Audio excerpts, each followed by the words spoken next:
निगाम संत्री शास्त्रसा अपश्यतामात्मतत्त्वं गृहेषु गृहमेधीनाम्। शब्दार्थ, अनुवाद और तात्पर्य शिला अभय चरणारविंद भक्ति वेदांत स्वयं प्रभुपाद इस्कॉन संस्थापक आचार्य द्वारा। शब्दार्थ, श्रोतव्यादीनी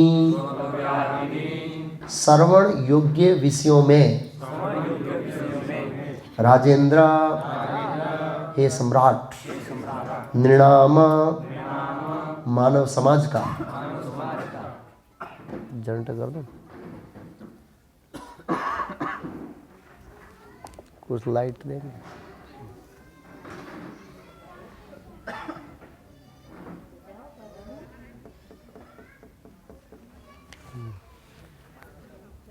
संति है सहस्त्रशः सैकड़ों तथा हजारों अपश्यताम अंधकार आत्मतत्वम आत्मज्ञान परम सत्य का ज्ञान गृहेषु घर में ग्रह में दीना भौतिकता में फंसे व्यक्तियों का।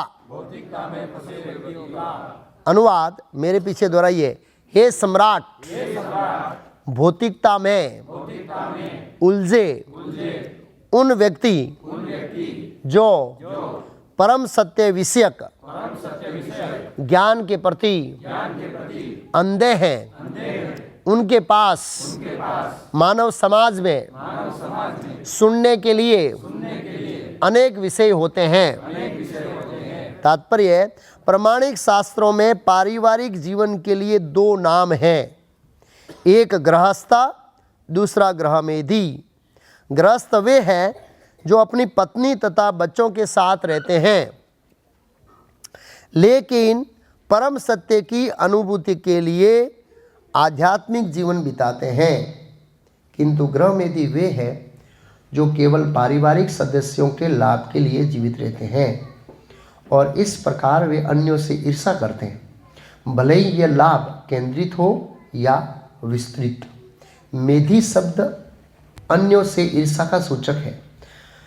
गृहमेधी केवल पारिवारिक मामलों में रुचि रखने के कारण निश्चित रूप से अन्यों से के प्रति ईर्ष्यालु रहते हैं। अतएव एक गृहमेधी का दूसरे गृहमेधी से अच्छा संबंध नहीं रहता है और व्यापक रूप से एक जाति, एक समाज या एक राष्ट्र स्वार्थी रुचि के कारण अन्य जाति, अन्य समाज, अन्य राष्ट्र से अच्छे संबंध नहीं रखते हैं। इस कलयुग में सारे गृहस्थ एक दूसरे से ईर्ष्या करते हैं क्योंकि वे परम सत्य के ज्ञान के प्रति अंधे हैं। उनके पास सुनने के लिए अनेक प्रकार के विषय हैं, यथा राजनीतिक, वैज्ञानिक, सामाजिक, आर्थिक इत्यादि, लेकिन अल्प ज्ञान के कारण वे जीवन के घोर कष्टों यथा जन्म तथा मृत्यु व्याधि के दुखों की परवाह नहीं करते हैं। वास्तव में मनुष्य जीवन तो जन्म, मृत्यु, जरा व्याधि का अंतिम हल खोज निकालने के लिए है, लेकिन भौतिक प्रकृति के द्वारा मोहग्रस्त होने के कारण गृहमेधी आत्मा साक्षात्कार के विषय में सब कुछ भूल जाते हैं। जीवन की समस्याओं का अंतिम हल तो भगवत धाम को वापस जाना है, जैसा कि भगवत गीता 8.16 में कहा गया है। वहाँ जगत के सारे क्लेश यथा जन्म, मृत्यु, जरा व्याधि दूर हो जाते हैं। भगवत धाम वापस जाने की विधि है। भगवत धाम वापस जाने की विधि है भगवान तथा उनके नाम, रूप, गुण, लीलाओं, साज, सामान तथा विविधता के विषय में श्रवण करना। मूर्ख लोग ये नहीं जानते हैं। वे तो प्रत्येक नाशवान वस्तु के नाम, रूप आदि के विषय में कुछ न कुछ सुनना चाहते हैं और वे नहीं जानते हैं कि सुनने की इस प्रवृत्ति का सदुपयोग परम कल्याण के लिए किस तरह किया जाए। वे भ्रांत तो रहते ही हैं। अतः वे परम सत्य के नाम, गुण आदि के विषयों में कुछ मिथ्या साहित्य भी तैयार कर लेते हैं। अतः मनुष्य को चाहिए कि वह केवल अन्यों से ईर्ष्या करने के लिए गृहमेधी न बना रहे, उसे शास्त्रों के आदेश के अनुसार असली गृहस्थ बनना चाहिए। ओम अज्ञानतिमिरान्धस्य ज्ञानाञ्जन शलाकया चक्षुरुन्मीलितं येन तस्मै श्री गुरुवे नमः। नमो ओम विष्णुपादाय कृष्णपृष्ठाय भूतले श्रीमते भक्ति वेदांत स्वामी इति नामिने। नमस्ते सारस्वती देवे गौरवाणी प्रचारणे निर्विशेष शून्यवादी पाश्चात्य देशतारिणे। श्री कृष्ण चैतन्य प्रभु नित्यानंद श्री अद्वैत गदाधर श्रीवासादि गौर भक्तवृंद। हरे कृष्ण राम हरे राम राम राम हरे हरे। तो अभी हम श्रीमद् भागवतम के दूसरे स्कंद में प्रवेश कर रहे हैं। कौन से स्कंद में? पहला स्कंद पूरा हो गया। तो पहले स्कंद में हम क्या क्या समझे उसकी कड़ी जोड़ देता हूँ ताकि हमको ये लिंक बना रहे और हमारा भाव बना रहे और उसका रस बना रहे। श्रीमद् भागवतम के प्रथम स्कंद के प्रथम 3 श्लोकों में व्यासदेव ने मंगलाचरण किया। ओम नमो भगवते वासुदेवाय से प्रथम स्कंद के प्रथम श्लोक का। दूसरे स्कंद के प्रथम अध्याय के प्रथम श्लोक का मंगलाचरण ओम नमो भगवते वासुदेवाय से आरंभ होता है सुखदेव गोस्वामी का। वो बाप का था, ये बेटे का था भौतिक दृष्टिकोण से। तो सुखदेव गोस्वामी मंगलाचरण से आरंभ करेंगे। तो 3 श्लोकों में मंगलाचरण किया। चौथे श्लोक से नैमिषारण्यों के ऋषि मुनि इकट्ठे हुए हैं और उन्होंने 4 प्रश्न किए, 6 प्रश्न किए। कितने प्रश्न किए? 6 प्रश्न का उत्तर देते देते पहला अध्याय पूरा होता है, पहले स्कंद का। दूसरा अध्याय पूरा होता है और तीसरा अध्याय पूरा होता है और चौथे अध्याय में फिर से 4 प्रश्न आते हैं। कितने प्रश्न आते हैं? पहला प्रश्न भागवत की रचना कब और कैसे और कहाँ हुई। दूसरा प्रश्न परीक्षित महाराज और सुखदेव गोस्वामी का भेंट कैसे हुआ और उनका मिलन कैसे हुआ इत्यादि। महाराज परीक्षित और सुखदेव गोस्वामी के बारे में मिलकर 4 प्रश्न थे। तो शौनक ऋषि ने जवाब दिया पहले भागवत की रचना कैसे हुई। इसलिए प्रथम स्कंद के चौथे अध्याय में वैदिक साहित्य की रचना का वर्णन है और वो रचना होने के बाद व्यासदेव असंतुष्ट थे। नारद जी आए चौथे अध्याय के एंड में। 5वां और 6ठा 2 अध्याय नारद जी और व्यासदेव का संवाद है और नारद जी व्यासदेव को श्रीमद् भागवतम की रचना का उपदेश देते। 7वां अध्याय प्रथम स्कंद का है। अश्वत्थामा को दंड देने का वर्णन है कि कैसे पांडवों के पुत्रों को सोते हुए अश्वत्थामा ने मारा और उसको किस प्रकार दंड दिया गया। 8वें अध्याय प्रथम स्कंद का कुंती महारानी की प्रार्थना। 9वां अध्याय भीष्मदेव का देह त्याग और 10वां अध्याय भगवान कृष्ण का प्रस्थान द्वारका के लिए और 11वां अध्याय भगवान कृष्ण का द्वारका में प्रवेश। 12वां अध्याय प्रथम स्कंद का मैं लिंक दे रहा हूँ परीक्षित महाराज का जन्म। 13वां अध्याय धृतराष्ट्र महाराज का गृह त्याग। 14वां अध्याय भगवान कृष्ण का भगवत धाम वापस जाना अपने धाम। 15वां अध्याय पांडवों की समय से निवृत्ति। 16वां अध्याय परीक्षित महाराज ने कलियुग का स्वागत किस तरह किया। 17वां अध्याय कली को दंड तथा पुरस्कार, दंड भी दिया पुरस्कार दिया 17वें अध्याय में। 18वें अध्याय में महाराज परीक्षित को साप मिलने की कथा और 19वें अध्याय में सुखदेव गोस्वामी का प्रकट होना। तो अब सुखदेव गोस्वामी प्रकट हो गए और प्रकट होंगे तो बोलेंगे इस अध्याय से बोलेंगे, मतलब दूसरे स्कंद से बोलेंगे। तो परीक्षित महाराज ने प्रश्न पूछा था सभी ऋषि मुनियों से, लेकिन वो सब एक मत नहीं हो रहे थे। लेकिन सुखदेव गोस्वामी के आने से वो सब एक मत हो गए। बोला ये जो व्यक्ति देखने से लग रहा है वो प्रमाणिक प्रश्न का उत्तर देगा। हम उसको स्वीकार करेंगे नहीं करेंगे वो बात दूसरी है, लेकिन वो सीधा उत्तर देगा और बराबर उत्तर देगा। ऐसी मानसिकता के साथ सब लोग कन्विंस थे वहाँ पर जितने भी उपस्थित लोग हैं। भाई एक है कि ये प्रश्न सही उत्तर देगा, दूसरा है मैं उसको आचरण करूंगा नहीं करूंगा वो दूसरी बात है, प्रश्न का उत्तर सही देगा। तो इस तरह से उनको आसन दिया गया, बिठाया गया। सुखदेव गोस्वामी अभी तक बोले नहीं है। तो मैंने पहले ही बताया कि मैं मंगलाचरण लूँगा, यहाँ पर सुखदेव गोस्वामी मंगलाचरण करेंगे, फिर पहला श्लोक और फिर दूसरे श्लोक के ऊपर चर्चा करेंगे। ऐसे लिंक है। आज का विषय है, आज के 2 विषय हो सकते हैं, हमको गृहस्थ बनना है या गृहमेधी बनना है। और एक और विषय है क्या क्या नहीं सुनना चाहिए। ये इस मतलब प्रवचन में हम 2 विषय कवर होंगे, गृहस्थ बनना है या गृहमेधी बनना है। वो क्या है मैं समझाऊंगा दूसरे श्लोक के तात्पर्य में। और क्या क्या नहीं सुनना चाहिए और वो क्यों नहीं सुनना चाहिए। भाई ये नहीं सुनना चाहिए, वो क्यों सुनना चाहिए, क्यों नहीं सुनना चाहिए, उसका कारण क्या है उसको समझेंगे। तो सर्वप्रथम इस अध्याय का नाम याद रखिए, इस अनुभूति का प्रथम सोपान। ईस मतलब ईश्वर, ईश्वर की अनुभूति का प्रथम सोपान अध्याय का नाम है, प्रथम अध्याय, जिसमें हमने दूसरा श्लोक लिया है, जिसमें हमें मंगलाचरण पहला श्लोक और दूसरा श्लोक तीन चीज लिया है, तीन श्लोक बोल सकते हैं हम लोग। तो इस अनुभूति का प्रथम सोपान, क्यों ये छोड़ देता है, कौन है इसके इंचार्ज? हरे कृष्ण हरे बोल, नहीं वो सरसा के पुकार आने दीजिए, चलता है। हरे कृष्ण दब जाता है।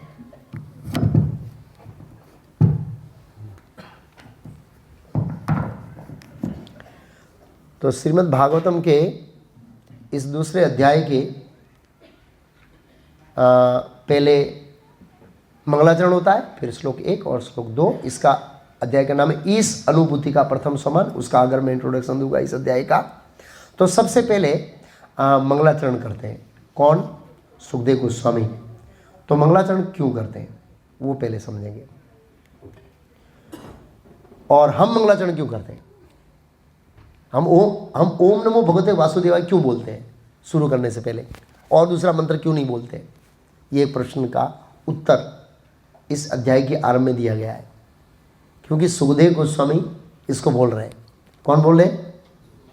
हाँ, इसको बोलते हैं एवं परंपरा प्राप्त। इसको में जो भी चीज़ होती है, ये तुलसी महाराज को वहाँ क्यों रखा है, छह गोस्वामी को वहाँ क्यों रखा है, गोनिताई ऐसे क्यों है, और वामन भगवान ऐसे क्यों है, भक्ति विकास महाराज का फोटो ऐसे क्यों है, इसका सबका उत्तर शास्त्र के अनुसार है।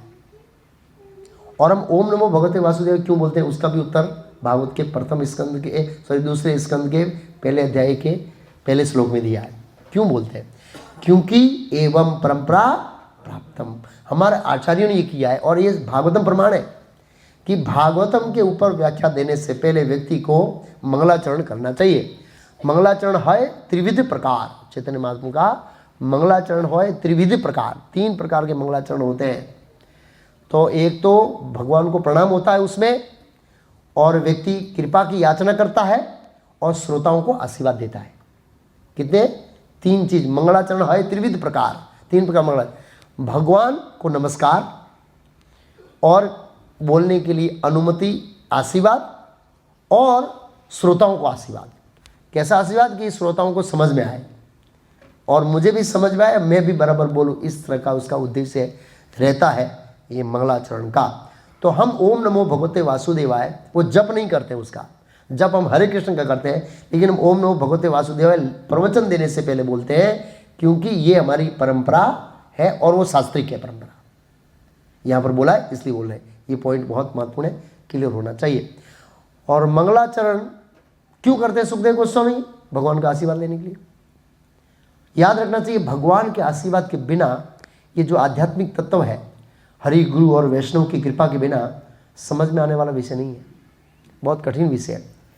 ये भगवान की कृपा से ही, गुरु और वैष्णव की कृपा से ही समझ में आ सकता है। उस उपनिषद का श्लोक है, यथा आदेवे, तो उसका पहले की लाइन क्या है? यस्य देवे परा भक्ति यथा देवे तथा गुरु प्रकाशयन्ते ही महात्मना। महात्माओं के हृदय में ये दिव्य ज्ञान कब प्रकाशित होता है? जब गुरु और वैष्णव में, भगवान में पूर्ण श्रद्धा होती है, तब ये प्रकाशित होता है, तब तक नहीं होता है। ये पॉइंट बहुत महत्वपूर्ण, इसलिए मंगलाचरण करते हैं। अच्छा, श्रीमद् भागवतम, प्रभुपाद जी ने इन 2-3 श्लोकों के तात्पर्य में कहीं लिखा है, श्रीमद् भागवतम का उद्देश्य क्या है, क्या उद्देश्य श्रीमद् भागवतम का हमारे जीवन में? श्रीमद् भागवतम उद्देश्य है हमारा और भगवान कृष्ण के साथ जो दिव्य संबंध है, अंश और अंशी का, प्रेमी और प्रेमिका का, मतलब भगवान प्रेमी है, हम प्रेम करने वाले हैं, वो प्रेम को स्वीकार करने वाले, प्रेम में संबंध, उस संबंध को स्थापित करने के लिए भागवतम है। भागवतम की सहायता के बिना इवन भगवत गीता, मात्र भगवत गीता से वो संबंध स्थापित नहीं कर सकते हैं। भागवतम की सहायता के बिना हमारा और भगवान का जो दिव्य प्रेम में संबंध है ना, वो स्थापित नहीं हो सकता है। वो भागवत करेगा, प्रभुपाद जी तात्पर्य लिखा। और वो कैसे होगा? हालांकि भगवान तो सर्वव्यापी है। ओम नमो भगवते वासुदेवाय, वैदिक मंत्रों का उच्चारण ओम से होता है, ये ओम है। नमो नमस्कार करता हूँ, किसको? भगवान को। तो भगवान शब्द व्यक्ति को लागू होता है, लेकिन वासुदेव शब्द व्यक्ति को लागू नहीं होता है। वो किसको लागू होता है? वासुदेवाय, जो कण कण में वास करते हैं, इसलिए उनका एक नाम वासुदेव है। अलग अलग कारण नाम, विष्णु सहस्त्र नाम, परम पूज्य भक्ति विकास महाराज 1000 नाम पूरे किए, उसके ऊपर प्रवचन सुन सकते हैं, अलग अलग नामों का महिमा। एक अर्थ है जो कण कण में वास करते हैं। तो भगवान जो सर्वव्यापी है, अंडांतरस्थ परमाणु चयंतरस्थम सर्वव्यापी है, वो कैसे एक व्यक्तित्व धारण कर सकते हैं, ये आप भागवतम की सहायता के बिना नहीं समझ सकते। प्रभुपाद जी कहता है ये भागवत की सहायता के बिना आप साक्षात्कार नहीं कर सकते। अगर ये साक्षात्कार किए बिना हम कितना भी प्रयास करेंगे, भगवान के साथ हमारा संबंध स्थापित नहीं होगा। और जब तक संबंध स्थापित नहीं होगा, हमारी प्रेम में भक्ति सेवा शुरू नहीं होगी। मायावादी भी भक्ति करते हैं, आपको पता है, लेकिन भगवान के साथ संबंध स्थापित किए बिना, बड़े बड़े भागवत के स्कॉलर हैं जो भागवत के ऊपर इतनी रचनात्मक कमेंट्री लिखते हैं, वो भी भगवान के साथ संबंध स्थापित नहीं कर पाते। वो भी स्कॉलर भी, मतलब पंडित, जिसको हम पंडित कहते हैं। और ना ही मायावादी। मायावादी भक्ति करते हैं क्या करने के लिए? वो मूर्ति पूजा करते हैं, मूर्ति बनने के लिए। मैं तेरे जैसा बन जाऊं बस ईश्वर, इसलिए मैं तेरी पूजा करता हूं। प्रभुपाद जी बोले उनका मूर्ति का साधन बनाकर मूर्ति बनना। प्रभुपाद जी का साधन बनाना, अर्च विग्रह को साधन बनाना और फिर स्वयं भगवान बन जाना। मायावादी भक्ति करते हैं। मायावादी को पहचानने में बड़े बड़े विद्वान लोग हैं ना, चकरा जाते हो। मैं बाहर के लोगों की बात नहीं करता हूँ, हमारे समाज भक्तों की समाज की बात करता हूँ। हमारे भक्तों का समाज भी मायावादी को पहचानने में मार खा जाता है। यस, मायावादी होते कृष्ण के बारे में इतना सटीकता से बोलते हैं, आपको लगता है कि ये तो कृष्ण भक्त है, लेकिन क्या करता है? एक बाण छोड़ता है, नर से नारायण बन जाते हैं, बस पूरा हो गया। शुद्ध भक्त वो पहचान लेगा। लेकिन जिसको प्रभुपाद जी की शिक्षाओं का अच्छा ज्ञान नहीं है, मैं हैरान था, एक व्यक्ति थे, वो हमारी संस्था में संन्यास कैंडिडेट है, मतलब संन्यास लेने जा रहे हैं, और ऐसे मायावादी की प्रशंसा कर रहे हैं। मैं तो डग गया। और श्लोक के ऊपर श्लोक, श्लोक के ऊपर श्लोक, इतने विद्वान। तो विद्वत्ता है, उससे आप ऐसे नहीं समझ सकते हैं। बहुत महत्वपूर्ण प्रश्न है। भक्तों को भी समझना पड़ेगा मायावादी कौन है। मार खा जाते हैं, प्रभु जी तो कृष्ण के बारे में बोल रहा है, क्या बोल रहा है, बहुत महत्वपूर्ण है। प्रभुपाद जी ने हमको एक थर्ड आई दी है, थर्ड आई, जिससे हम माप सकते हैं कौन मायावादी है, कौन भक्त है। इसको पहचानना कठिन है। बहुत सारे हमारे समाज के भक्त भी इसमें भ्रमित हो जाते हैं मायावादी को समझने में। तो ओम नमो भगवते वासुदेवाय, भगवान सर्वव्यापी है, लेकिन भगवान साकार रूप में कैसे अवस्थित रहते हैं, विश्वनाथ ठाकुर ने कमेंट लिखी है, इसको नहीं समझ पाते वो लोग। बड़े बड़े विद्वान, बड़े बड़े मायावादी, बड़े बड़े पंडित नहीं समझ पाते हैं कि ये सर्वव्यापी होते हुए भी हो, तो वो समझने में मदद करेगा श्रीमद् भागवतम। मतलब खाली रखने से, ऐसे इस तरह से शो करने से, घर में भी शो करते हैं वो शोकेस में, वो मदद नहीं करेगा। उसका श्रवण कीर्तन और मनन, बाकी कोई इसका इलाज नहीं है। भगवान के साकार रूप का अनुभव भागवतम के श्रवण से होगा। और आप श्रीमद् भागवतम का 12वां स्कंद पढ़ेंगे, जहां पर सुखदेव गोस्वामी ने अपना प्रवचन पूरा किया, महाराज परीक्षित उनको ग्लोरीफाई कर रहे हैं, उनकी महिमा गा रहे हैं। आपकी कृपा से मुझे भगवान के साकार रूप का अनुभव हो गया, ये शब्द है। तो उनका तो साकार रूप का अनुभव होना नहीं होना वो तो कोई प्रश्न नहीं है। क्यों? क्योंकि पहले से ही वो साकार रूप में स्थित थे। लेकिन वो अपने गदगदित होकर बताते हैं कि भागवतम के श्रवण का ये फल है कि व्यक्ति को भगवान के सर्वव्यापी होते हुए भगवान अपना साकार रूप कैसे बनाए रह सकते हैं, वो अनुभव होता है। भगवान साकार रूप है, ये तो भक्त मानते हैं, लेकिन वो सर्वव्यापी होते हुए भी कैसे अपना साकार रूप बनाए रख सकते हैं और सामान्य जीवों के साथ, सामान्य भक्तों के साथ आदान प्रदान करते हैं, वो साक्षात्कार भागवत के श्रवण से होगा, बाकी नहीं हो सकता। इसलिए ये बहुत महत्वपूर्ण है श्रीमद् भागवतम का श्रवण और कीर्तन हमारे लिए। इसको श्रवण करना बहुत महत्वपूर्ण है, नहीं तो नहीं हो सकता है प्रेम में संबंध। तो जब तक हम भगवान के साकार रूप का हृदय से अनुभव नहीं करते हैं, हमारा भगवान के साथ संबंध स्थापित नहीं होगा। ये माइंड में बहुत क्लियर लगे। और संबंध स्थापित करने में श्रीमद् भागवतम मनन करेगी, अथवा उसका ऐसा नहीं खाली श्रीमद् भागवत सुनना, उसको पढ़ना भी, वो श्रवण है, पढ़ना, और उसको मनन करना। क्या करना, क्या कहा है, क्या लीलाएं चल रही है इत्यादि को भी जरूरी है। ये बहुत महत्वपूर्ण है।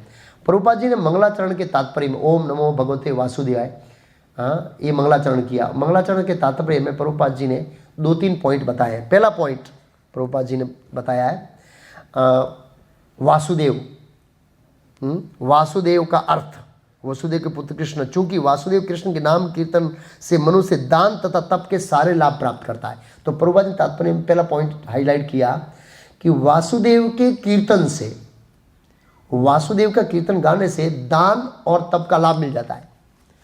तो हमको दान नहीं करना है आज से, क्योंकि हम वासुदेव का कीर्तन कर रहे हैं। क्या ये कहना चाहते हैं? हमको तप नहीं करना है, ये कहना चाहते हैं? नहीं, सकाम कर्म से प्रेरित दान और तप नहीं करना है। सकाम कर्म से प्रेरित का मतलब आपको क्या है?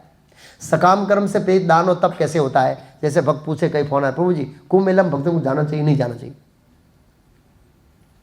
भक्तों को कुंभ मेले में जाना चाहिए नहीं जाना चाहिए? मैं बोला नहीं जाना चाहिए। बोला प्रभुपाद जी तो गए थे, इस्कॉन ने इतना बड़ा स्टॉल लगाया वहां पर, क्यों गया इस्कॉन? क्या जवाब है? ये हमको क्लियर होना चाहिए सकाम कर्म क्या है, क्योंकि भक्तों के अंदर सकाम कर्म बहुत घूमता रहता है। भक्तों में कुंभ मेले में स्नान करूंगा, पाप धुल जाएंगे, वहां दान करूंगा, पुण्य मिलेगा।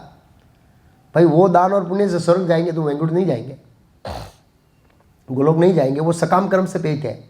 भक्तों को कुंभ मेले में अगर जाना है तो जा सकते हैं, एकमात्र कारण वो है प्रचार। अगर आप इस्कॉन ने स्टॉल लगाए प्रचार के लिए, गीताएं बांट रहे, प्रसाद बांट रहे, प्रचार के लिए गए प्रभुपाद जी, स्नान करके पुण्य प्राप्त करने के लिए नहीं गए। ये भक्तों को क्लियर होना चाहिए, इसके लिए जा सकते हैं, बाकी कोई जाने की जरूरत नहीं है। क्योंकि आप हरे कृष्ण महामंत्र की एक माला करेंगे तो 1000 बार कुंभ स्नान हो जाएगा। कितनी बार? हाँ, ये पहले क्लियर होना चाहिए। सकाम कर्म से हमें प्रभावित नहीं होना चाहिए। प्रभुपाद जी एक ये लिखा। दूसरा प्रभुपाद जी ने 2 पॉइंट लिखे तात्पर्य में। एक लिखा कि प्रथम स्कंद में क्या क्या है, तो प्रथम स्कंद में सृष्टि के नियम है, इसलिए प्रथम स्कंद प्रभुपाद जी ने शुरुआत में यहाँ पर लिख दिया ऐसे, यहाँ पर जो स्टार्ट है ना ऐसे, प्रथम स्कंद लिखा है। क्या लिखा है? सृष्टि। और दूसरे स्कंद में क्या है? ब्रह्मांड की अभिव्यक्ति। इस दूसरे स्कंद में 10 अध्याय है। पहले स्कंद में कितने अध्याय है? 19। दूसरे में कितने हैं? 10। और खास करके प्रभुपाद जी तात्पर्य में लिखते हैं, इस दूसरे अध्याय में, दूसरे स्कंद में श्रीमद् भागवतम के ध्येय का वर्णन है। क्या वर्णन है? ध्येय, लक्ष्य का वर्णन है। श्रीमद् भागवतम के लक्ष्य का वर्णन किसमें? इस दूसरे स्कंद में। श्रीमद् भागवत क्या लक्ष्य है? भगवान के साथ प्रेममयी संबंध स्थापित करना। और प्रभुपाद जी आगे लिख रहे हैं दूसरे स्कंद में क्या क्या है।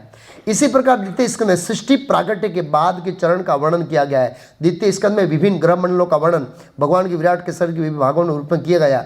इस कारण से हम द्वितीय स्कंद को ब्रह्मांड की अभिव्यक्ति, ये ब्रह्मांड का कैसे अस्तित्व आया है उसका वर्णन ये दूसरे स्कंद में है।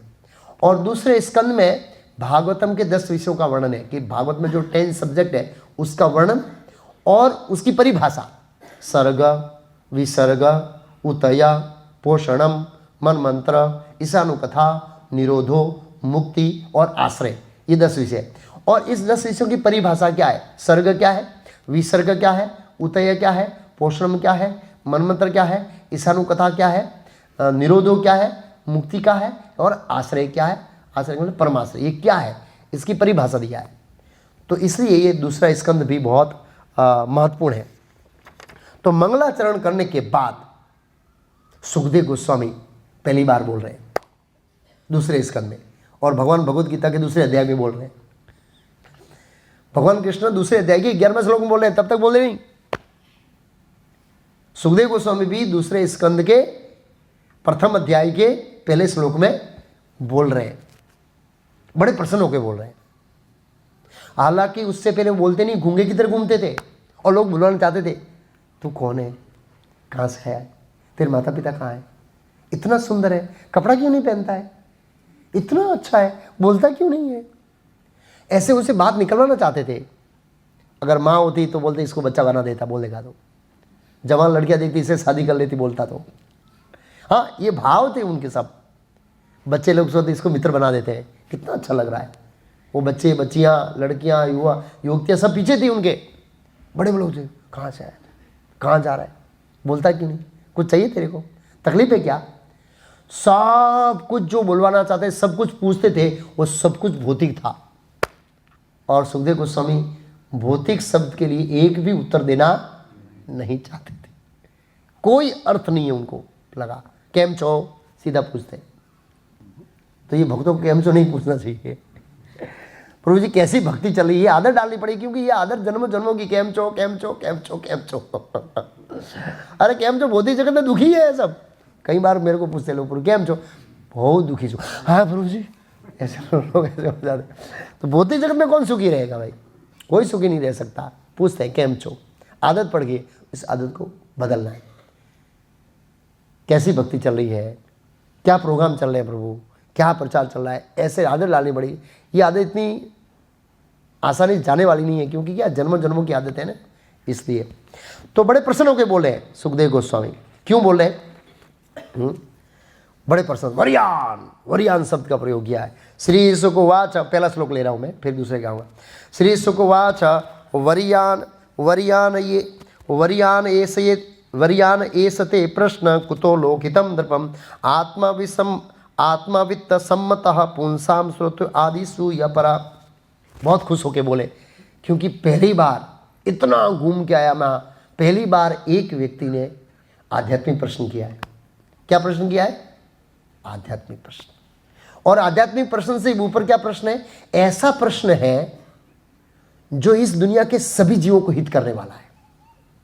पूछने वाला का हित होगा, मेरा भी हित होगा, और जो बैठे हैं उनका भी हित होगा। ये बहुत महत्वपूर्ण है। मतलब इसका डबल इफेक्ट नहीं है, अनलिमिटेड इफेक्ट है, इसका प्रभाव है। इस प्रश्न का जो उत्तर है उसका प्रभाव है, मल्टी प्रभाव है। इसलिए वो प्रश्न का उत्तर देने के लिए तैयार हुए, बोलने के लिए तैयार हुए। इवन सिंहासन पर बैठ गए फिर भी बोले नहीं थे। सुखदेव गोस्वामी ये सब हुआ, ये सब स्वागत किया। केम छो भाई, तमें बता क्या थे, कुछ नहीं, कुछ नहीं पूछा। जैसे ही उन्होंने प्रश्न किया तब वो बोले, देखो बिना पूछे बोलता है।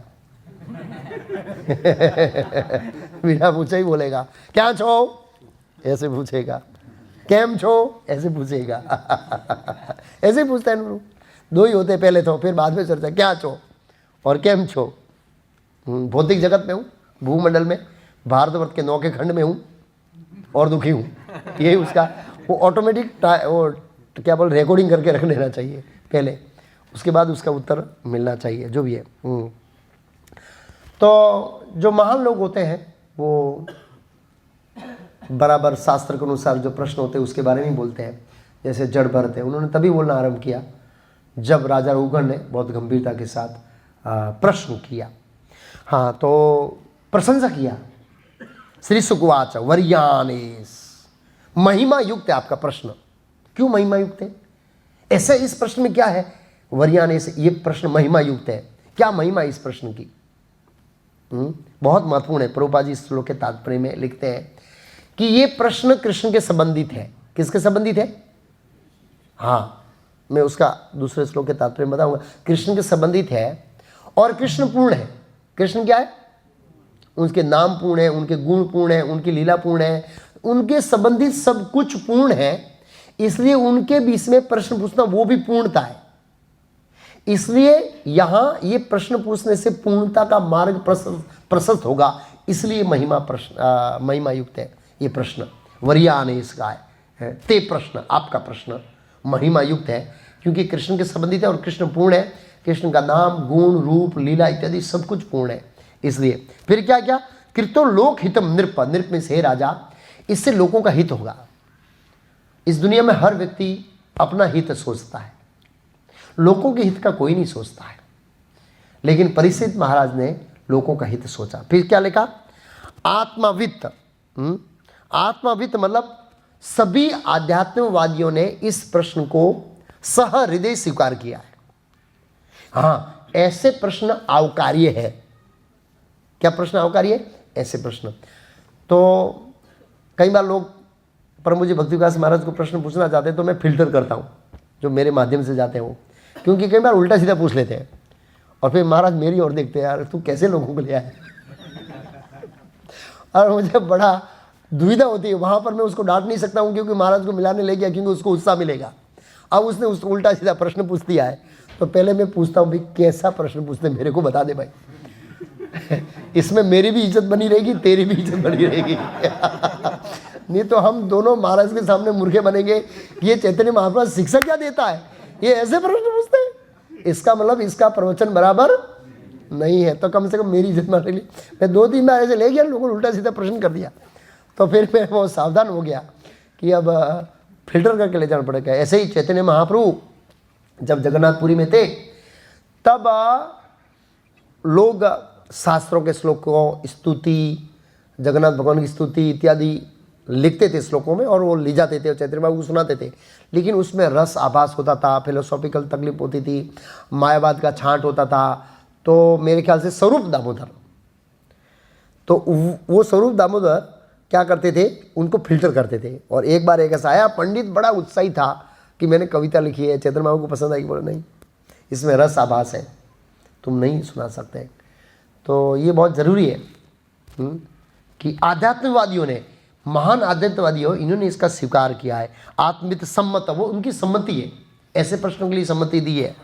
पुंसाम, इसलिए पुंसाम श्रोतव्य आदिशु यह परः, इसलिए यहां पर कहा है इस प्रश्न का उत्तर श्रवण करने का प्रमुख विषय है। ऐसे प्रश्नों का जो उत्तर निकलता है ना, उसको श्रवण करना ही प्रमुख विषय, ऑब्जेक्ट है। बोलो और विषय तो आगे बताएंगे, और विषय के बारे में। समस्त आध्यात्मवादियों ने इसे क्या किया है, स्वीकार किया है। तो ये बहुत महत्वपूर्ण है। श्रील प्रभुपाद जी ने इस श्लोक के तात्पर्य में मैंने बताया 2 पॉइंट दिए। ये प्रश्न पूर्ण है क्योंकि कृष्ण के संबंधित है, और कृष्ण के संबंधित हर चीज लोगों को भला करने वाली है, परम कल्याण करने वाली है, कल्याणी नहीं परम कल्याण करने वाली है। कृष्ण से संबंधित हर चीज, प्रश्न हो, नाम हो, गुण हो, रूप हो, लीला हो, प्रसाद हो, सब कुछ हो, वो कल्याण करने वाली। दूसरा, प्रभुपाद जी ने तात्पर्य में एक पॉइंट लिखा है जिसका मैं अगले श्लोक के तात्पर्य में लूंगा। अच्छा, अब सुखदेव गोस्वामी आज के श्लोक में बोलेंगे। श्रोतव्यादिनी राजेंद्र नृणाम संति सहस्त्र अपश्यतामात्म तत्वम गृहेषु गृह मेधीनाम। बहुत महत्वपूर्ण श्लोक है ये। श्लोक ये बताता है हमको गृहस्थ बनना है या गृह मेधी बनना है। लेकिन उससे पहले एक बहुत महत्वपूर्ण पॉइंट है। परीक्षित महाराज ने 2 प्रश्न पूछे थे। सामान्य व्यक्ति का कर्तव्य क्या है और मरणासन व्यक्ति का विशेष कर्तव्य क्या है। व्यक्ति को किसका श्रवण कीर्तन स्मरण इत्यादि करना चाहिए, और क्या पूछा, क्या क्या नहीं करना चाहिए। मतलब रूल्स एंड रेगुलेशन, नेगेटिव और पॉजिटिव, 2 प्रकार के प्रश्न थे। मुझे क्या करना है और क्या नहीं करना है। तो पहले 3 श्लोकों में, श्लोक संख्या 2, 3 और 4 में क्या नहीं करना है उसका उत्तर देंगे। फिर एक ही श्लोक में क्या करना है उत्तर दे देंगे। तो हमको ये प्रश्न होता है, पहले नेगेटिव का उत्तर क्यों दे रहे, ये नहीं करना है, ये नहीं करना है, ये नहीं करना है। लोगों को अच्छा नहीं लगता, पता है आपको।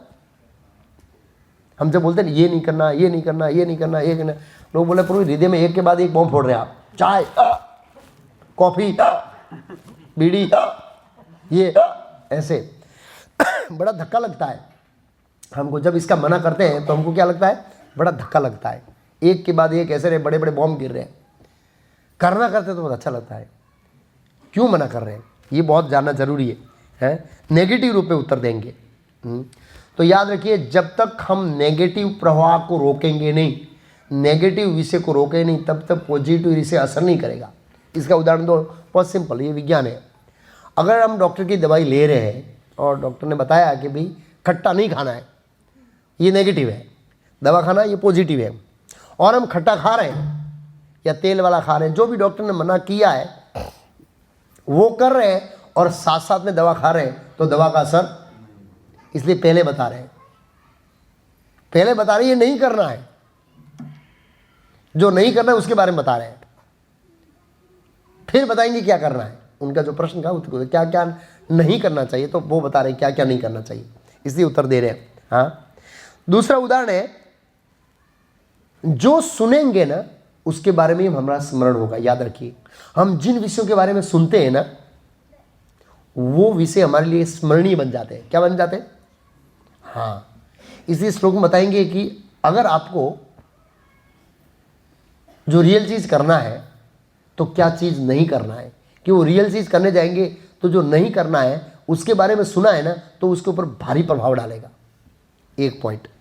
दूसरा है, जब तक हमारा मन, बुद्धि और शरीर क्रियान्वित होता है, मन स्मरण करता है और बुद्धि चिंतन करती है, ये तीनों जो है ये तीनों प्रभावित होते हैं सुनने से। हम कैसी बातों को सुन रहे हैं उससे तुरंत मन प्रभावित होता है, वो मन फिर बुद्धि को प्रभावित करता है, बुद्धि चिंतन करती है और फिर शरीर शारीरिक क्रियाओं के रूप में व्यवहारिक रूप से प्रवृत्त होता है। इसलिए हम नेगेटिव सुनेंगे, नेगेटिव मतलब भौतिक विषय सुनेंगे तो मन भौतिक विषयों से प्रभावित होगा, बुद्धि को भौतिक विषयों से प्रभावित करेगा और बुद्धि शरीर को भौतिक विषयों में लगाएगी। तुम इसमें लग, क्योंकि मन का ऑर्डर है, ऊपर का ऑर्डर है। हालांकि बुद्धि ऊपर है, मन नीचे है, लेकिन अभी हमारा मन ऊपर है और बुद्धि नीचे है, उससे नीचे शरीर है। मन जो सोचता है वो फिर बुद्धि को कन्विंस करता है, ये कर, इसमें आनंद आएगा, देख इसमें इन्वेस्ट कर, बहुत अच्छा प्रॉफिट मिलेगा, इसमें ये कर, बहुत अच्छा मिलेगा। और बुद्धि कन्विंस होगा, शरीर को प्रभावित करती है, व्यवहारिक रूप से तो एक्शन ले, तो शरीर वो व्यवहारिक रूप से एक्शन लेता है। ये पूरी सीक्वेंस है।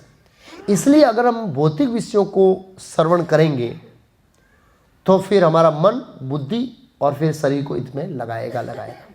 इसलिए पहले नेगेटिव बोले क्या नहीं करना चाहिए, ये इसके ऊपर पॉइंट के ऊपर फोकस कर रहे हैं, ये बहुत हमारे लिए जरूरी है।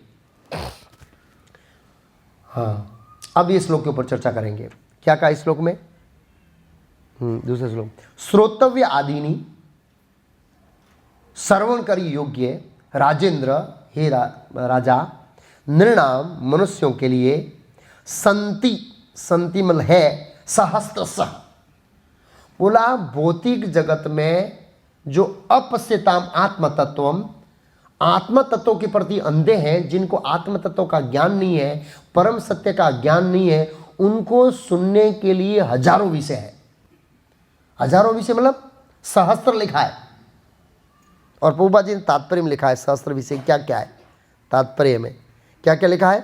उनके पास सुनने के लिए अनेक प्रकार के विषय, यथा राजनीतिक सबसे बड़ा विषय, बहुत विषय, इसका बहुत चर्चा होती है। उसके बाद वैज्ञानिक विषय, वैज्ञानिकों ने क्या क्या नया नया रिसर्च किया है। उसके बाद खेल कूद का विषय, इतने प्रकार की खेल कूद आ गई है जिसकी कल्पना नहीं कर सकते। सामाजिक विषय, समाज में क्या क्या चल रहा है, बहुत डिटेलिंग में जाते हैं, लोगों को बहुत रुचि है। आर्थिक विषय, ये सबसे बड़ा सबका ऊपर का विषय, आर्थिक विषय, इसके ऊपर बहुत चर्चा होती है आजकल, इत्यादि।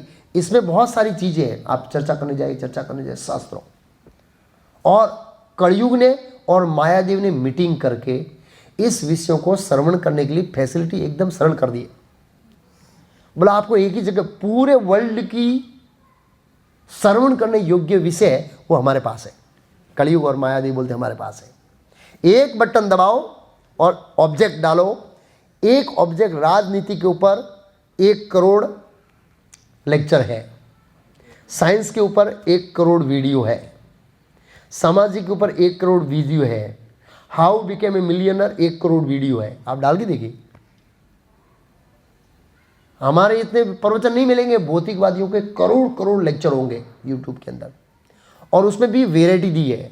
आपको यूट्यूब कंटाल जाओ, इंस्टाग्राम पे चला जाओ, इंस्टाग्राम से कंटाल जाओ, फेसबुक पे चले जाओ, है बहुत सारे कंटेंट दिए हैं। व्यक्ति सुनेगा। अब क्या है, यूट्यूब में लंबे वीडियो से लोग थक गए, अब इंस्टाग्राम किस लिए आया है? Short video. क्या वीडियो? Short video. कलयुग को पता है कि कलयुग लोगों को धैर्य नहीं, ओके इनको बुद्धि दो, शॉर्ट वीडियो बनाओ। तो माया ने वो बुद्धि दिया सब, और ये सब बैठ करके हमारे लिए श्रवण का विषय बना रहे हैं। माया और कलयुग ने अपने बहुत सारे लोगों को हायर किया है, अनलिमिटेड टॉपिक बनाओ, व्यक्ति थकना ही नहीं चाहिए। श्रवण करते करते करते करते परम गति को, वीर गति को प्राप्त होना चाहिए। वीर गति को प्राप्त होना चाहिए। ऐसे मतलब रियली अनेक सब्जेक्ट है, अनेक सब्जेक्ट। आप कुछ ढूंढो नेट पे, कुछ चीज़, हजारों सब्जेक्ट आ जाते हैं। कई बार मैं देखता हूँ, नक्की करके बैठता हूँ यही सब्जेक्ट के बारे में रिसर्च करूँगा, उसके बाद इतना सारा सब्जेक्ट आता है। कई बार डायरी होता है, आधे घंटे के बाद लगा ग्रेट शट डाउन करो, दूसरे सब्जेक्ट लो। ऐसे इतना भी, ये देखो इसमें आपका कंटेंट है, इसके आपका कंटेंट है, इसके कंटेंट। मैं म्यूजियम बारे में थोड़ा रिसर्च कर रहा हूँ तो ढूंढता हूँ उसके बारे में, ऐसे अलग अलग तरीके से सामने से वो देते हैं। अनलिमिटेड टॉपिक है, अनलिमिटेड टॉपिक। तो कहते हैं श्रोतव्य आदि निराजेंद्र नानाम अपश्यताम आत्मा तत्व। ये सब इन विषयों को कौन देखता है, कौन करता है? अपश्यताम आत्मा तत्व, जिनके पास आत्मा का ज्ञान नहीं है, जो शरीर भाव के अंदर है, वो शरीर से संबंधित ही विषयों के ऊपर फोकस करता है। क्या लिखा है फिर आगे? अपश्यताम आत्मा तत्व गृहेषु गृहमेधी नाम। दो शब्द का प्रयोग किया यहां पर। क्या शब्द का प्रयोग किया है? दो शब्द, गृहेषु और गृहमेधी नाम। तो अब हम फोकस करेंगे। तो ये जो अनेक विषय हैं उनको नहीं सुनना है, ये हमको अंधकार में डालेंगे। हाँ, अगर आपकी जॉब इस तरह की है, आपका बिजनेस इस तरह है, ऑफिस में आपको इस तरह का रिसर्च करना पड़ता है, जवाब देने के लिए सुनना पड़ता है, दो बात अलग है। बाकी सुनने के लिए यूट्यूब बोलती है मेरे पास, अब ये लोग यूट्यूब बोलता है मेरे पास शास्त्रों विषय, आपको कौन सा विषय चाहिए, क्या पसंद करेंगे आप सुनना? यस। और आजकल से AI ने क्या किया है, आप जिस विषय पर रिसर्च करते हैं वो आपको 100 वीडियो दिखाता है सामने से, और इन्होंने ऐसा मगज लाया कि इस व्यक्ति को ये वीडियो देने में रुचि है तो वो ऐसे ही वीडियो बताएगा उसको। इतना इन्होंने रिसर्च करके पहले ही रखा है, सोच के रखा। आप यूट्यूब में सर्च करोगे, मतलब हम लॉगिन करते हैं जिस आईडी से यूट्यूब के अंदर, गूगल से है, फिर उस आईडी के ऊपर देखिए आप, वो व्यक्ति वही वीडियो बताएगा। क्योंकि कलयुग ने AI को भेजा है, इस व्यक्ति को ऐसे विषय सुनने हैं, उसको 1000 सब्जेक्ट दे दे, और ये बाहर भी नहीं निकलना चाहिए। जब तक यमराज उसको पकड़े नहीं तब तक वो देखना नहीं चाहिए मैं कहाँ जा रहा हूँ, तब तक उसको दिखना ही नहीं, और उसको सोचने का समय मत दो। क्या मत दो? कई बार लोग बोलते हैं प्रभु जी आप जब भगवत गीता बेसिक कोर्स लेते हैं तो सोचने का समय नहीं देते, क्योंकि मैं फास्ट बोलता हूँ, ये स्लाइड ऐसे। तो ऐसे ही माया ने प्लानिंग बना करता है, व्यक्ति को सोचने नहीं देना है। सुनो सुनो सुनो सुनो सुनो सुनो, इस तरह से डूबा रहते हैं और मृत्यु आ जाती है। इस तरह से होता है। तो अपश्यताम आत्मा तत्व गृहेषु गृहमेधी नाम। तो अब हम चर्चा करेंगे। तो इन विषयों को नहीं सुनना है। हम भक्तों को बहुत सावधान रहना चाहिए कौन से विषय को सुनना है। जो कृष्ण भक्ति में उन्नति कराए ऐसे विषयों को ही सुनना है, बहुत ज़रूरी है। नहीं तो हजारों विषय वो हमारा टाइम वेस्ट करेंगे, सावधान रहना चाहिए। अब है प्रभुपाद जी आगे कहते हैं, तात्पर्य पूरा प्रभुपाद जी ने गृहेषु गृहमेधी नाम के ऊपर ये जो श्लोक लिया है उसमें 2 पैराग्राफ है। एक है गृहेषु गृहमेधी नाम, ग्रस्त और ग्रस्त गृहमेधी में क्या अंतर है, और दूसरा प्रभुपाद जी ने लिया भगवत धाम जाने की विधि क्या है।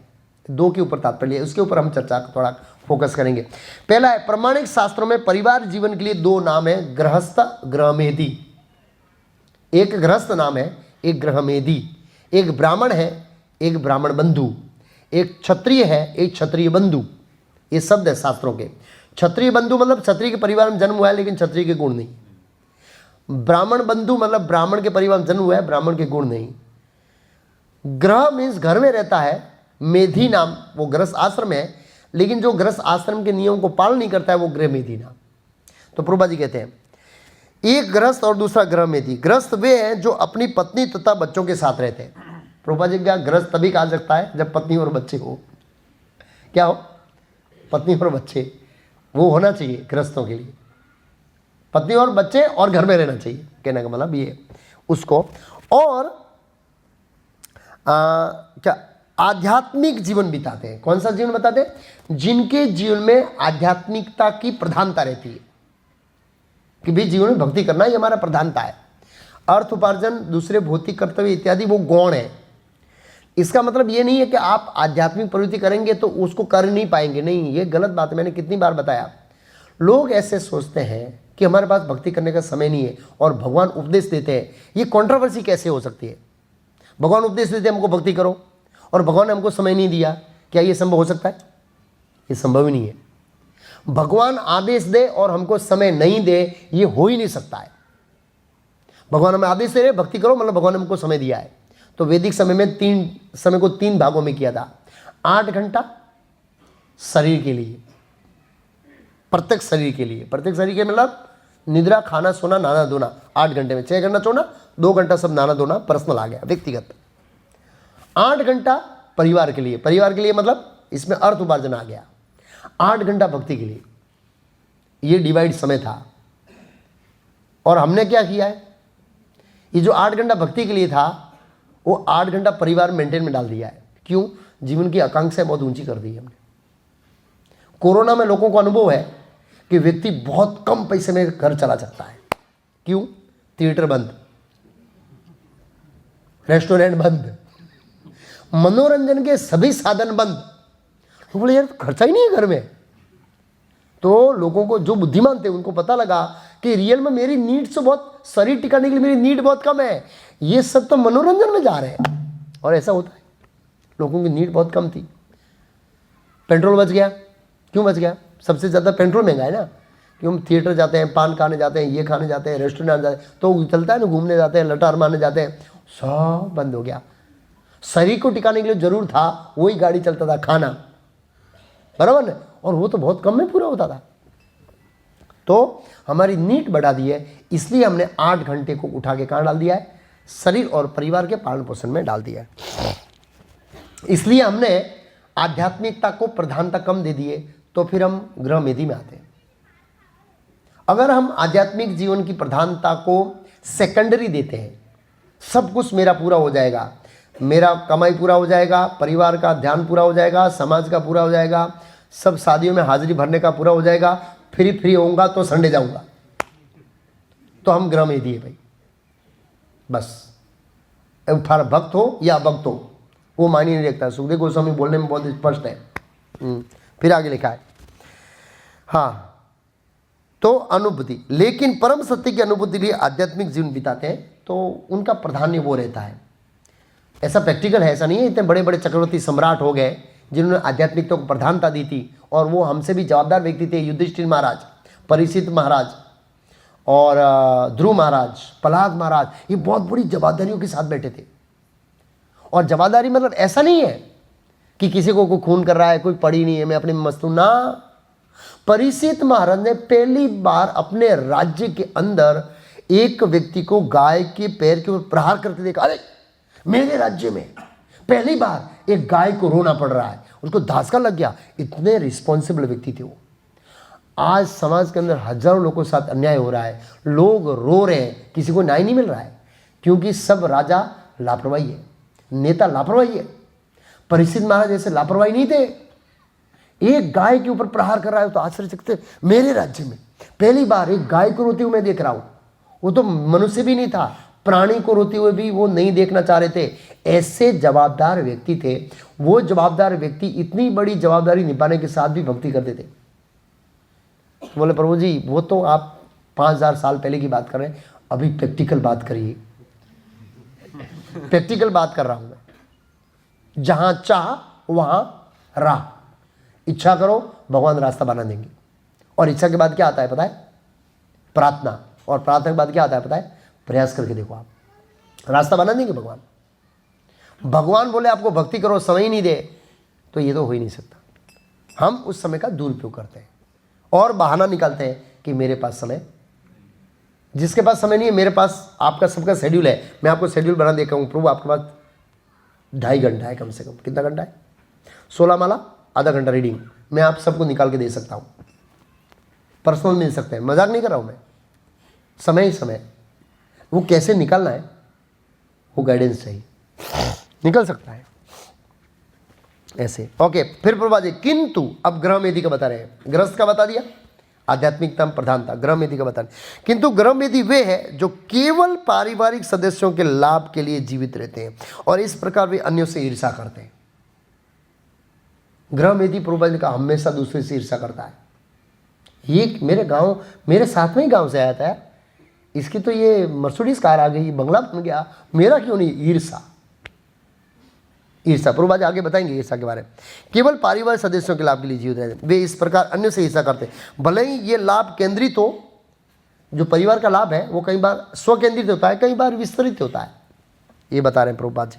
ऐसे मेगी शब्द अन्यों से ईर्षा का सूचित है। हम अंदर से हो न हो, अगर हम कृष्ण भावनामृत में नहीं है और ग्रस्त नहीं है तो हम ईर्षा करेंगे, दूसरे से ईर्षा। बताते प्रभुपाद जी कैसे ईर्षा करते हैं।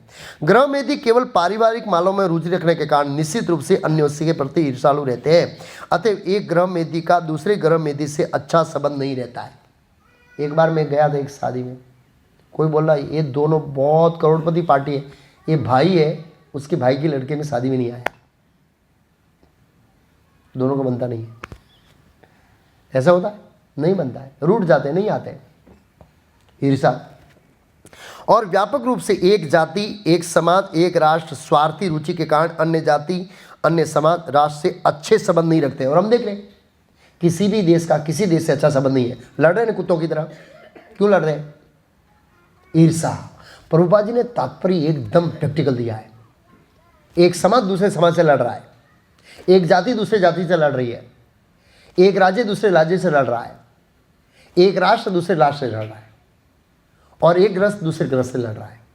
और हम देख रहे हैं ये लड़ाई जो कोर्ट में है और रामगति प्रभु, इनको पता है कितनी नोटिस है, कितनी। पहले रामगति प्रभु शुरुआत में मतलब 2015, 16, 17 में पूरा दिन हमारे साथ वहाँ पर सेंटर में रहते थे। अब यहाँ नहीं, बंद हो गए। कई बार पूछते क्यों? प्रभु नोटिस बढ़ गई। पहले एकल दो का नोटिस आते ही तो फ्री हो जाते थे, जैसे जैसे कलयुग बढ़ रहा है ऐसे ऐसे नोटिस बढ़ रही है। प्रभु बरोबर है प्रभु, ये कोर्ट में है प्रभु जी, हमारे अंकलेश्वर में नोटिस बढ़ रही है। क्यों? ईर्षा। ईर्षा प्रभुपाद बता रहे हैं। इस कलयुग में सारे गृहस्थ एक दूसरे से ईर्षा करते हैं, मतलब ग्रह में थी, क्योंकि वे परम सत्य के ज्ञान के प्रति अंधे हैं। उनके पास सुनने के लिए अनेक प्रकार के विषय हैं, यथा राजनीतिक, वैज्ञानिक, सामाजिक, आर्थिक, लेकिन अल्प ज्ञान के कारण जीवन के घोर कष्ट, जन्म, मृत्यु, जरा व्याधि के दुखों की परवाह नहीं करते हैं ये लोग। आत्म तत्व अपसिता आत्म देख नहीं रहे, हम जन्म, मृत्यु, जरा व्याधि में घसीटे जा रहे हैं। वास्तव में मनुष्य जीवन तो जन्म, मृत्यु, जरा व्याधि का अंतिम हल खोजने निकालने के लिए है, लेकिन भौतिक प्रकृति के द्वारा मोहग्रस्त होने के कारण ग्रह में दी आत्मा साक्षात्कार के विषय में सब कुछ भूल जाता है। अपसिताम आत्मा तत्वम। फिर क्या? जीवन की समस्याओं का अंतिम हल तो भगवत धाम वापस जाना है, जैसा कि भगवत गीता 8.16 में कहा गया है। वहाँ के जगत के सारे क्लेश, जन्म, मृत्यु, जरा व्याधि क्या हो जाते हैं? दूर। न तद्भासते सूर्यो न शशाको पावक यद गत्वा न निवर्तते तद्धाम परमम। फिर प्रभुपाद जी दूसरा पैराग्राफ लिखते हैं इस श्लोक के तात्पर्य में, जो खास करके गृहस्थों के लिए है। भगवत धाम वापस जाने की विधि है भगवान तथा उनके नाम, गुण, रूप, लीलाओं, साज, सामान, विविधता के बारे में क्या करना? श्रवण करना। नित्य सिद्ध कृष्ण प्रेम साधे का बुनाई होय, श्रवण आदि शुद्ध चिते करे उदय। मूर्ख लोग ये नहीं जानते हैं कि वे प्रत्येक नाशवान वस्तु के नाम, गुण, रूप आदि के विषय में सुनना चाहते हैं। हम सुनना चाहते हैं। देखो ऐसा नहीं है, हमारे भक्तों को देखना 24 घंटा ईयरफोन रहता है, भौतिकवादी लोगों को देखना ईयरफोन रहता है। हाँ, आप ट्रेन में जाओ, एक भौतिकवादी व्यक्ति भी एक एक सेकंड का लाभ उठाना चाहता है, और हम भी एक एक सेकंड का लाभ उठाना चाहते हैं। एक बार मैंने बोला, मैं एक बॉम्बे एयरपोर्ट से हम लोग आए बोरीवली और ट्रेन पकड़ा, मेरे साथ कौन थे उसमें पता नहीं, एक लड़का था, जैसे चढ़ा कान में डाला म्यूजिक चालू किया। अब उसको अलग से क्लब में जाने का, नाचने का टाइम नहीं है, उसने सोचा बेस्ट ये ट्रेन डालो कान में और जीवन का रस आस्वादन करो, रॉक म्यूजिक। वो बाहर से आवाज आ रहा था ऐसे, और वो रियल बाहर से ऐसा कर रहा था, क्योंकि अब तो उसको क्या है, वो चर्च गेट नौकरी करता है, शाम को 8, 9, 10 बजे घर आता है, वो कब जाएगा क्लब में नाचने के लिए? और संडे को तो बेचारा सोएगा, 7 दिन की नींद निकालेगा। तो क्लब में जाने के साथ बोला इसका उपयोग करो ट्रेन में। और हमारे भक्त भी क्या करते हैं, ट्रेन में जाते हैं, इसका सदुपयोग करो कृष्ण के लेक्चर सुनने के लिए। दोनों को आप देख सकते हैं, ये अंतर है। ऑब्जेक्ट अलग है, ऑब्जेक्ट वो ऑब्जेक्ट उसको अंत दुखी करेगा, और कृष्ण का ऑब्जेक्ट व्यक्ति को अंत स्तुति करेगा। तो कम से कम भौतिकवादी लोगों से समझना चाहिए, शिक्षा लेनी चाहिए कि समय का सदुपयोग ये भौतिकवादी लोग अपने हिसाब से अपने समय का सदुपयोग करते हैं। ऐसे भक्तों को अपने समय का क्या करना चाहिए? सदुपयोग। प्रभुपाद जी कहते हैं वे प्रत्येक वस्तु, नाशवान वस्तु के नाम, रूप, गुण इत्यादि के सुनना चाहते हैं। तो भागवतम के सिवाय, मतलब वैदिक साहित्य के सिवाय इस भौतिक जगत में जो भी विषय है वो नाशवान है, और अगर हम उसके विषय में सुनेंगे तो वो विषय का नाश होगा और वो हमको फायदा नहीं होगा। और वे ये नहीं जानते कि सुनने की इस प्रवृत्ति का सदुपयोग परम कल्याण के लिए कैसे किया जाए। परम कल्याण का मतलब आत्मा का कल्याण। आत्मा कल्याण के लिए इसका कैसे उपयोग किया जाए? अपश्यताम आत्म तत्वम, आत्म तत्व के प्रति अंधे वो नहीं जान सकते हैं। वे भ्रांत में तो रहते ही है, अतः वे परम सत्य के नाम, गुण, रूप, विषयों के विषय में मिथ्या चाहते भी बना लेते हैं। क्या लिखा इसमें प्रभुपाद जी ने? ये बहुत महत्वपूर्ण है। मिथ्या चाहते बनाते हैं। एक वो रामायण लिखी थी, क्या नाम है, क्या नाम है उसका? ये बहुत बड़े बड़े कवि होते हैं जो काल्पनिक लिखते हैं। वो क्या नाम है? सीता माता का एक रामायण लिखा, मैंने उसको अमित त्रिपाठी, वॉरियर, सीता वॉरियर ऐसा कुछ, हाँ, काल्पनिक सीता बनाया। सीता ने ऐसे युद्ध किया, युद्ध किया, युद्ध किया। तो प्रभुपाद जी गलत नहीं लिख रहे हैं, और इनकी पुस्तकें मिलियनर में बिकती है। अमित त्रिपाठी ऐसे बहुत बड़े बड़े कवि हैं, आपको बताए, जो लिखने में एकदम रचनात्मक है।